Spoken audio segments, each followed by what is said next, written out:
Hello guys, আমি অঙ্কিতা।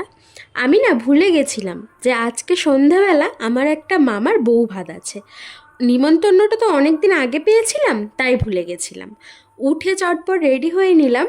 আর আমি পরেছিলাম নেভি ব্লু কালারের একটা শাড়ি, আর মা পরেছিল হালকা পিঙ্ক কালারের একটা শাড়ি। তো দুজনেই রেডি হয়ে গেছি, আমি তো পুরোপুরি রেডি হয়ে গেছি। মায়ের একটু বাকি ছিল, মায়েরও শাড়ি পরাটা একটু বাকি ছিল। আর দেখতে পাচ্ছ কারেন্ট চলে গেছে, আর বাইরে তো প্রচণ্ড ঝড় বৃষ্টি হচ্ছে। আর মা যেহেতু আমাকে শাড়ি পরাচ্ছিল, তাই মায়ের রেডি হতে একটু দেরি হয়েছিল। তারপর কারেন্টও চলে এসেছিলো আর ঝড় বৃষ্টিও থেমে গেছিলো। কারণ বছরের প্রথম বিয়েবাড়ি বলে কথা, আর আমি খুব এক্সাইটেড ছিলাম বিয়েবাড়িতে যাবার জন্য। তাই ঠাকুরকে বারবার বলছিলাম যে ঝড় বৃষ্টিটা যেন একটু থেমে যায় আর আমরা যেন একটু বিয়েবাড়ি যেতে পারি। আর মা এখানে রেডি হয়ে গেছে, তবে আমার বাবার একটু দেরি হচ্ছে, কারণ বাবা গেছিলো দোকানে, দোকান থেকে ফিরেছে সবে।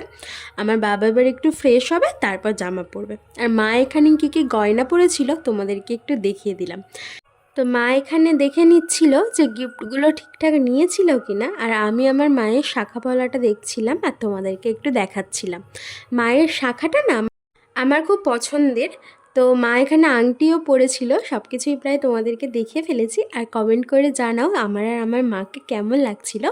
তারপর আমি আর আমার মা যখন দেখলাম যে বাবার খুব দেরি হচ্ছে রেডি হতে, তখন আমরা অনেকগুলো ছবি তুলে নিয়েছি। আর ঝড় বৃষ্টি থেমে গেছিলো, আবার যে সময়টা আমরা ছবি তুলছিলাম সে সময় আবার ঝড় শুরু হয়েছিল। আমরা তো ভয় পেয়ে গেছিলাম, ভেবেছিলাম রিসেপশনে বোধহয় আমাদের যাওয়াই হবে না আর। তারপর অনেকক্ষণ অপেক্ষা করার পরে ঝড় বৃষ্টি থামে। আমরা বাজারে দাঁড়িয়ে দাঁড়িয়ে দাদুর জন্য অপেক্ষা করছিলাম, কারণ বিয়ে বাড়িতে আমি, দাদু, মা, বাবা সবাই গেছিলাম। আর ঝড় বৃষ্টি হচ্ছিল বলে দাদু ভেবেছিল বিয়ে বাড়িতে যাবে না। তারপর আমরা গিয়ে যখন একটু জোর করলাম, তখন দাদু রাজি হয়ে গেল, তাই বাবা দাদুকেই আনতে গেছিলো। আর এই তো আমরা সবাই মিলে গল্প করতে করতে বিয়ে বাড়িতেও চলে এসেছি। গেটটাই তো দেখা যাচ্ছে দূর থেকে। আর গেটটা না খুব সুন্দর সাজিয়েছিল। জানি না ক্যামেরাতে তোমরা কতটা বুঝতে পারছো ভিডিওতে, তবে সামনাসামনি আমার তো পার্সোনালি খুব ভালো লেগেছে। আর এই যে ঢোকার মুখে একটা ব্যানার ছিল, সেখানে হচ্ছে বর আর বউয়ের ছবি ছিল। বর সম্পর্কে আমার মামা হয়, তো আমি হচ্ছে ওই মামাটার বউ ভাতে এসছিলাম। আর সত্যি ব্যানারটা দেখে বুঝতে পারলাম মামা আর মামিকে বিয়ের দিন খুব সুন্দর লাগছিল দেখতে। তো তারপর আমরা বিয়ে বাড়িতে ঢুকলাম, আর ঢুকেই দেখলাম গোপাল ভাঁড় আর গোপাল ভাঁড়ের বউ দাঁড়িয়ে আছে। তো আমার মা আর আমি মিলে গোপাল ভাঁড়ের সাথে একটু হ্যান্ডশেক করে নিলাম, আর গোপাল ভাঁড়ের বউয়ের সাথেও হ্যান্ডশেক করে নিয়েছি। তারপর চলো এবার আমরা বাড়ির ভিতরে ঢুকি, মামা আর মামির সাথে একটু দেখা করি, দেখি মামিকে কেমন সাজিয়েছে। আচ্ছা, তোমরা আমাকে কমেন্ট করে জানিও তো তোমাদের সাথেও কি এরকম কখনো হয়েছে, তোমরা বিয়ে বাড়িতে যাবে বলে রেডি হয়েছো, তারপর দেখছো বৃষ্টি এসেছে। আমার সাথে এটা অনেকবার হয়েছে, আর আজকেরও হয়েছে। তো এই তো মামি আর মামা এই যে দাঁড়িয়ে রয়েছে, আমরা একটু মামি আর মামার সাথে ফটো তুলে নিলাম। আর তোমরা কমেন্ট করে জানিও মামি আর মামাকে একসাথে কেমন লাগছে। আর স্পেশালি কমেন্ট করো যে মামিকে এত সুন্দর করে সেজে কেমন লাগছে। আর বিয়ে বাড়িতে গেছি, এত সাজগোজ করেছি, আর নিজের ভিডিও করব না, নিজের ফটো তুলব না, এটা তো হতে পারে না। তো তারপর মামা আর মামির সাথেও দাঁড়িয়েছিলাম। যে ক্যামেরাম্যান ছিল সে আমার পার্সোনালি একটু চেনা জানা ছিল, সে আমাদের ভিডিও শ্যুট করে দিয়েছিল একটা। তো তারপর একটু নিচে যাব, চলো নিচে কী কী স্টল দিয়েছে সেগুলো দেখব।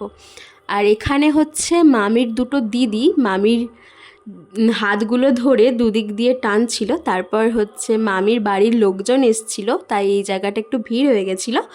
আমরা নিচে চলে গেলাম, কোল্ড ড্রিঙ্কস আর পকোড়া খেলাম, আর দাদুকেও খাওয়ালাম। দাদু তো কোথাও যাবে না, দাদু ওখানে চুপ করে বসেছিল। আর আমরাই ওই ফুচকা, পকোড়া, কোল্ড ড্রিঙ্কস এগুলো এনে এনে দাদুকে দিচ্ছিলাম। তারপর আমি কয়েকটা ফুচকাও খেয়েছিলাম। ফুচকাটা খুব ভালো ছিল, স্পেশালি আমার টক জলটা খুব ভালো লেগেছিল। তারপর তো আর রাত হয়ে যাচ্ছিল, তাই আমি, মা, বাবা, দাদু সবাই মিলে খেতে বসে পড়েছিলাম। তো আস্তে আস্তে এবার তোমাদেরকে বলি যে মেন কোর্সে কী কী ছিল। আর এমনিও মেনু কার্ডের ফটো আমি দিয়ে দিলাম, তোমরা পজ করে দেখে নিতে পারো। তা প্রথমে দিয়ে গেল জলের বোতল। তো তারপরে যেগুলো দেয় পাতা, টিস্যু, সেগুলোও মোটামুটি দিয়েছে। তারপর দিয়েছিল সাদা ভাত, ঝুরি আলু ভাজা আর মাছের মাথা দিয়ে ডাল, আর দিয়েছিল লেবু। ডাল আর ঝুরি আলু ভাজা, তাতে একটু দু ফোঁটা লেবুর রস দিয়ে খেতে তো খুব ভালো লাগছিল। তারপরে ছিল মাছ, আমি পেটি নিয়েছিলাম, তবে ক্লিপসটা নিয়েছিলাম কিন্তু এখন আর খুঁজে পাচ্ছি না। হ্যাঁ, মাছের আগে ছিল পটল চিংড়ি, যেটা খেতে আমার খুব ভালো লেগেছিল। আমি এখনও পর্যন্ত কোনো বিয়ে বাড়িতে এত সুন্দর পটল চিংড়ি খাইনি। তো এই তো, তারপরে দিয়েছিল মাংস, আর তারপরে ছিল চাটনি, পাঁপড়, একটা সুগার ফ্রি সন্দেশ, আর রসগোল্লাও ছিল। আমি খাইনি, বাবা মা দাদু খেয়েছিল। তারপরে তারপরে ছিল জোয়ান, আইসক্রিম, দাঁতের কাঠি, অনেক কিছুই ছিল। অনেক কিছু ক্লিপস আমি নিয়েছিলাম, কিন্তু পরে দেখছি সেগুলো ডিলিট হয়ে গেছে। তো আমাদের খাওয়া দাওয়া শেষ হয়ে গেছে, চলো এবার ভালো করে হাতটা ধুই।